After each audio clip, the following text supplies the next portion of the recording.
For task D, let's look at a sample script. So just a reminder, on the day, a reconciliation between the passes system and the trial balance has been provided. And you had to identify concerns based on the content of this recon that would assist the CFO to discuss certain matters with the CEO. First being whether on time is prepared for the external audit. In other words, would this recon be ready to present to the auditors, and would it be acceptable to the auditors? Do the adjustments in the recon make sense? And are these adjustments in accordance with the accounting treatment for ticket revenue? Secondly, you had to identify concerns with regards to their governance arrangements. Thirdly, concerns with regards to the systems of internal controls. Therefore, what is important to note is that the concerns you had to identify had to go beyond concerns only relating to the systems of internal control. And you had to identify and discuss concerns also with reference to the corporate governance arrangements, as well as to the accounting with specific reference to how the ticket revenue has been accounted for in terms of IFRS 15. So when we look at the reconciliation itself, there are 7 reconciling items. And in actual fact, there are a number of concerns for each of these 7 reconciling items. So the first thing that is important for this task is to have coverage on the reconciling items. So in real life, you will not be able to resolve the issues relating to this recon by only looking at or by only identifying concerns for only 1 or 2 of these reconciling items. Therefore, there should be a reasonably good coverage of the reconciling items. So this particular script identified concerns for all of the 7 reconciling items. However, in order to be competent, you don't have to identify valid concerns for each of the 7 reconciling items, but there should at least be an attempt to raise concerns for a number of these reconciling items. And that would be a good starting point for this task, to at least cover a reasonable number of these reconciling items. So let's look at the script. So the script starts off with an introduction to the email. Good day, thank you very much for your email regarding reconciling ticket revenue. Please see below my concerns. So this response then identified concerns for each of these 7 reconciling items. So first of all, it starts off with the flight ticket cancellations. First bullet point, we should understand why RSA Travel does not process these cancellations on passes. We need to assess if there's a possibility, a system error between passes and the travel agent booking system exists. We should implement a control where the number of ticket cancellations is verified through an inspection of the booking system. So in the information on the day, it was provided that RSA Travel provides written communication only to on time in terms of the number and the rand amount of the ticket cancellations. So this part touches on the first concern, whether we can rely on that amount or should this be verified through inspection of the booking system. So it touches on the first concern regarding the flight ticket cancellations. Then it continues to say the credit note should then be created by a receivables clerk and approved by a more senior person. So currently it is only generated, the credit note, by Jim, and no one else reviews it. So there's another valid concern being raised. And these concerns refer to the concerns around the internal controls. Then when we look at the second bullet point, it continues, I am concerned regarding the agreement with Jim Jackson And RSA Travel, as the agreement terms are highly favorable towards the travel agency and not the normal terms for ticket sales. This is evidenced by the significant discounts for up to 12 months and the refund policy being extended to 48 hours, whereas the normal refund policy is 24 hours. As yet, a valid concern has not been raised because this is stating the facts. This is stating what has been provided on the day, not yet raising a concern regarding internal controls or governance arrangements. Then it continues with the next bullet point. This agreement also raises a cause for concern as Mrs. Sharon Bungane is the CEO of RSA Travel and the wife of Mr. Bungane, our non-executive director. So identifying that there's a related party relationship. Then it continues. We should investigate whether the relationship impacted the arrangement of this agreement. And now it identifies the governance concerns. So when you read bullet point 2 and 3 together, this response recognizes that the terms and conditions in this agreement is not fair and reasonable, most likely as a result of the relationship, the related party relationship. And that's probably why the agreement is not fair and reasonable and is not in accordance with the normal terms. So another valid concern being raised, and this concern speaks to the concerns around the governance arrangements. Then it moves on to the second reconciling item, free tickets. And just note that no additional explanatory notes have been provided on the day regarding the free tickets. Free tickets issued are correctly recorded as a marketing expense as these were not sold and do not result in revenue being recognized. Revenue cannot be recognized if issued for free and no consideration has been received. So even though it does not list or provide a detailed explanation of the requirements in IFRS 15 or the guidance in IFRS 15, it does recognize that the accounting and the revenue is not appropriate and one cannot recognize revenue for free tickets being issued. So a valid concern in terms of the revenue that should not be recognized. Then when we move on to the next reconciling item, passenger service charges. I'm concerned that the error made in April was only detected 7 months later in November. We should implement a control where the passenger service charge liability general ledger account is reconciled monthly to the amount as per passes. So this is identifying a concern with regards to internal controls that there was a delay in actually picking up this error because the passenger service charges should be paid over to the airport company.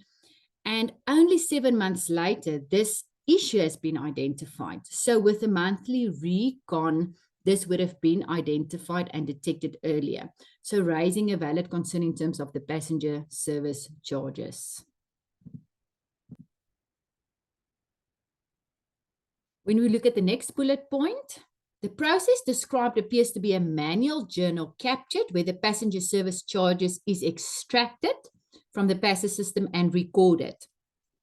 All manual journals should have an appropriate approval matrix in place where the journal is prepared by the bookkeeper and approved and posted by a more senior person. So this is recognizing the weakness in the system of internal control that a manual journal entry has been prepared and posted by the bookkeeper without another senior person reviewing the journal entry. This is identifying a valid concern with regards to the systems of internal control. The sales of non-refundable tickets recognized as revenue is the next reconciling item. I'm concerned that Jim authorized the tickets to be sold without other approval and to reach his sales target. There's always an inherent risk of management override of control, especially to meet KPIs. This raises the possibility of fraud. So this is identifying the issues with regards to Jim recognizing sales which should only have been recognized in the next year, and he's prematurely recognizing revenue just to meet his KPIs, and that results in the possibility of fraud. So raising a valid issue with regards to the governance around how the sales of the non-refundable tickets have been accounted for. So in the next bullet point, it speaks to the revenue. In addition, the non-refundable tickets relate to the period Jan to June 2024, and revenue cannot be recognized in the current year as the performance obligation will only be met in the financial year in 2024. So this is identifying a valid IFRS 15 concern, the fact that the performance obligation has not been met. Then it concludes on this reconciling item. This is also a concern for compliance with King 4 corporate governance principles.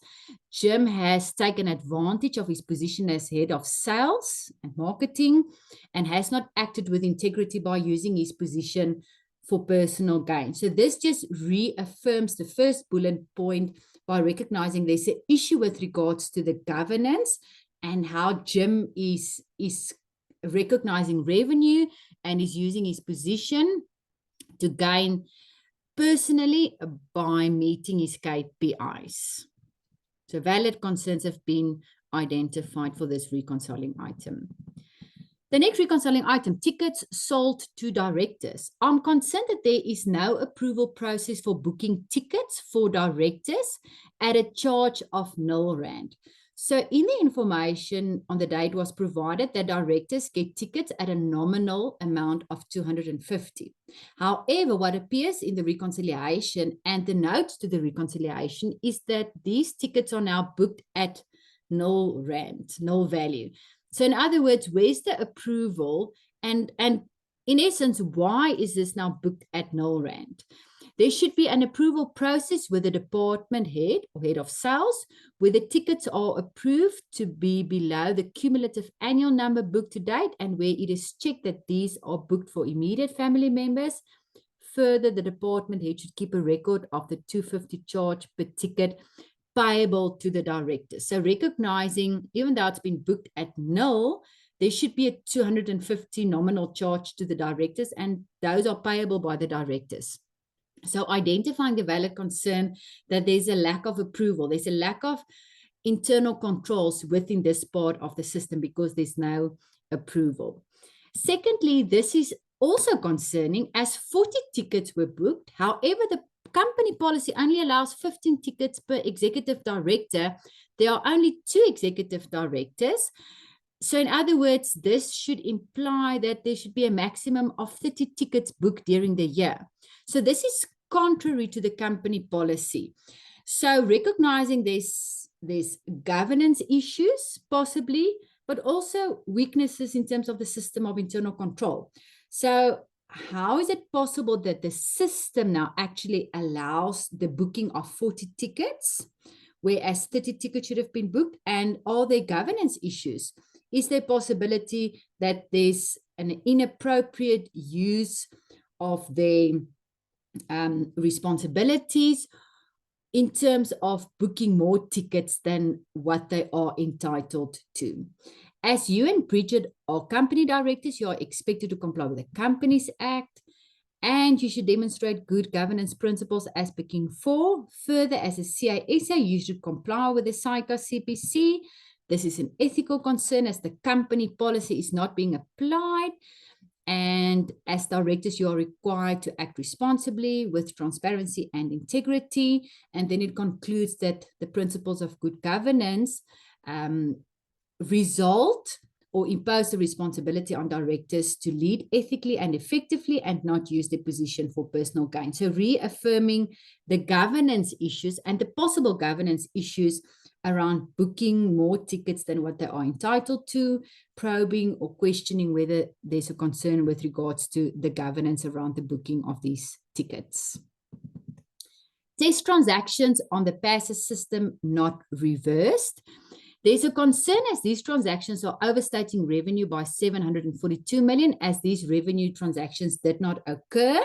This shows a lack of controls surrounding the system upgrade implementation, While testing the upgrade is necessary, the test results should be fully reversed before the upgraded version is live, and the development team should implement a check where they verify that all accounts on the upgraded system are clear to null rand. So this is identifying concerns in terms of the systems of internal control, in terms of how test transactions are done, and the fact that it shouldn't have been done on the live system, and it should have been removed. So recognizing a valid concern in terms of the test transactions on the basis system.